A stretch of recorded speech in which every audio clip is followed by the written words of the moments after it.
أعوذ بالله من الشيطان الرجيم بسم الله الرحمن الرحيم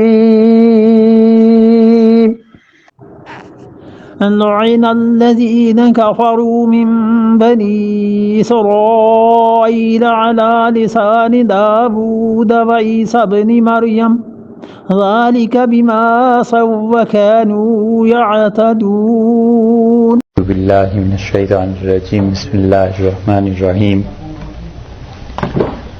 لعن الذین کفروا من بنی اسرائیل، اور لعنت کھائی الذین کفروا ان لوگوں نے جو منکر تھے من بنی اسرائیل میں سے۔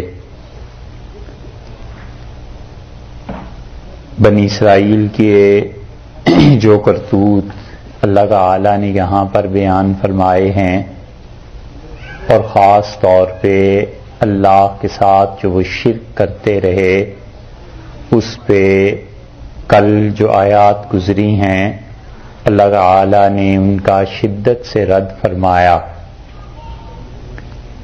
اور دو چیزیں کئی مرتبہ اب تک ارشاد فرمائیں۔ ایک تو یہ کہا کہ یہ لوگ حرام کھاتے ہیں، اور دوسرے یہ کہا کہ جھوٹ بولتے ہیں، جاسوسی کرتے ہیں، اور ان دونوں معائب اور ان دونوں گناہوں کے بعد اب اللہ تعالی نے بتایا ہے کہ یہ در حقیقت پرانا مرض ہے جو اس قوم میں چلا آتا ہے، اور اس لیے شروع یہاں سے اب اس 78 نمبر آیت کو سورہ مائدہ 6 پارے میں کیا، اور پہلا لفظ یہ ارشاد فرمایا کہ لعنا، یہ لعنت کیے گئے۔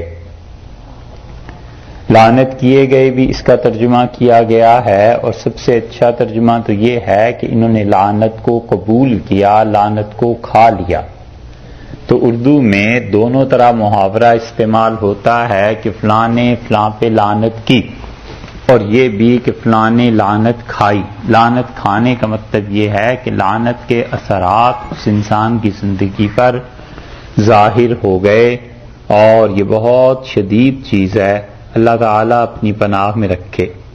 لعنت کا مطلب یہ ہے کہ کسی انسان کے لیے یا کسی چیز کے لیے یہ بد دعا کرنا کہ اللہ تمہیں اپنی رحمت سے محروم کر دے، یہ ہے لعنت کا مطلب۔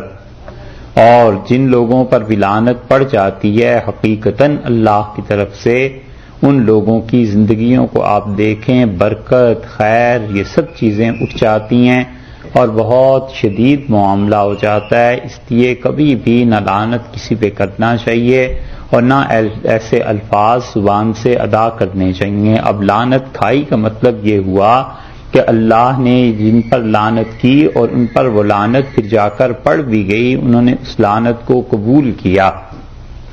قبول اور رد یہ ان کے اختیار میں تو تھا نہیں کہ وہ لعنت کو قبول کرتے یا رد کر دیتے، مطلب صرف اتنا سا ہے کہ خدا نے لعنت کی اور وہ لعنت جا کر ان پر پڑ گئی۔ تو اس لیے لفظ یہ ارشاد فرمایا کہ لعنا، یہ لعنت کھا گئے، لعنت کی گئی، ان پہ مسلط ہو گئی الذین کفروا، جن لوگوں نے کفر کیا۔ کیوں لعنت پڑی؟ اس لیے کہ حرکتیں ایسی تھیں، اللہ کی جانب سے ان پر لعنت پڑ گئی۔ من بنی اسرائیل، اور یہ وہ لوگ تھے جو بنی اسرائیل میں سے تھے۔ بنی اسرائیل والوں نے جب کفر کیا، مسلسل جھوٹ بولا، حرام کھاتے رہے، ان کے علماء نے انہیں نہیں روکا، انبیاء علیہ السلام کو قتل کرتے رہے، اسی طرح جھٹلاتے رہے مسلسل اس پیغام نبوت کو جو ان تک پہنچا، تو اللہ نے ان پر لعنت کر دی جو بنی اسرائیل میں سے تھے۔ کیسے اللہ تعالی نے لعنت کی ہے؟ آگے فرما دیا کہ علی لسان داؤد، حضرت داؤد علیہ السلام کی زبان سے، ایک وعیسی ابن مریم، اور مریم کے بیٹے عیسیٰ علیہ السلام جو تھے، ان دو نبیوں کی مبارک زبانوں سے خدا نے ان پر لعنت بھیج دی۔ یہ ہے یہاں پر اصل بات۔ اس لیے جو اب بھی تورات ہے، اس میں اولڈ ٹیسٹامنٹ اگر آپ دیکھیں تو اس میں اب بھی ذکر مل جائے گا۔ زبور کا جو باب ہے چیپٹر، اس میں مل جائے گا کہ بنی اسرائیل پر حضرت داؤد علیہ السلام کیسے لعنتیں بھیجتے تھے اور حضرت داؤد علیہ السلام نے ان کے لیے کیسے بد دعائیں کی. ایک تو وہ مقام ہے، اور یہ جو جدید ہے اس میں متی کا جو باب ہے اس میں بھی مل جائے گا کہ حضرت داؤد علیہ السلام کے بعد سیدنا مسیح علیہ السلام نے ان لوگوں پر کیسے لعنت کی. تو انبیاء علیہ السلام کی لعنت کا مطلب یہ ہو گیا کہ نبیوں نے ان کے حق میں بد دعا دے دی تھی علیہ السلام، اور یہ خدا کی رحمت سے محروم ہو گئے، دور ہو گئے.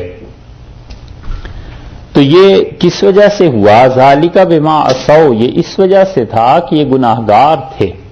کوئی گناہ بھی چھوٹے چھوٹے نہیں بلکہ وہ گناہ ان کی فطرت میں رچ بس گئے تھے. پیچھے جو آیا ہے کہ یسارعون فی الکفر، کفر میں بھاگتے تھے، ایک دوسرے سے سبقت لے جانے کی کوشش کرتے تھے، اور اسی طرح اللہ کی نافرمانی میں ایک دوسرے کے ساتھ جیسے ریس لگ گئی ہو ان کی کہ کون خدا کی نافرمانی میں آگے بڑھ گیا ہے. تو اس لیے ذالکہ کے لفظ سے اصل میں اشارہ اس طرف ہے کہ یہ لوگ جو حرکتیں اور کرتوت کر رہے تھے بما عصوا، اس وجہ سے کہ گناہگار تھے، اس لیے وہ تمام گناہ جن میں حضور اکرم صلی اللہ علیہ وسلم نے لعنت کا فرمایا ہے، خاص طور پہ ان چیزوں سے بچنا چاہیے، کیونکہ رسول اللہ صلی اللہ علیہ وسلم کی زبان سے لعنت کسی آدمی پہ پڑ جائے، یہ اللہ کی رحمت سے بہت بڑی محرومی کی بات.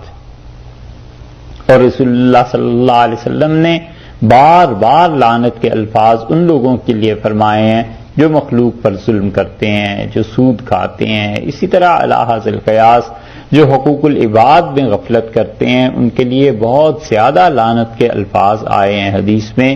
تو اس لیے آدمی ایسے گناہوں سے بچتا رہے. یہ موضوع ایک مرتبہ پہلے بھی آیا تھا 5ویں بارے میں، اور وہاں کئی ایک گناہوں کا ذکر تھا کہ کس کس وجہ سے لعنت پڑتی ہے.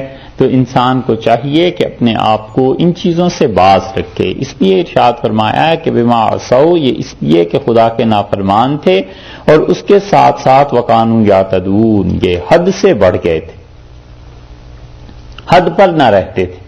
ایک حد ہوتی ہے کہ ایک آدمی خدا کی نافرمانی کرتا ہے، پھر اس کے بعد توبہ کر لیتا ہے، آدمی اپنے آپ کو سنوارتا رہتا ہے ساری زندگی. لیکن ان لوگوں نے بجائے سنوارنے کے ان حدود کو بھی کراس کر لیا جو حقیقتاً خدا کی نہایت ناپسندیدہ چیزیں تھیں.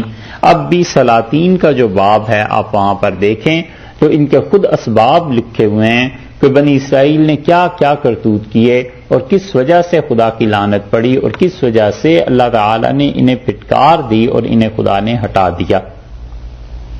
حضور اقدس صلی اللہ علیہ وسلم کے آنے کے بعد ان کے یہ جرائم اور زیادہ بڑھ گئے، کیونکہ قرآن بار بار پیچھے سے بتا رہا ہے کہ یہ لوگ آخر توبہ کیوں نہیں کر لیتے، یہ لوگ آخر رسول اللہ صلی اللہ علیہ وسلم کو مان کیوں نہیں لیتے.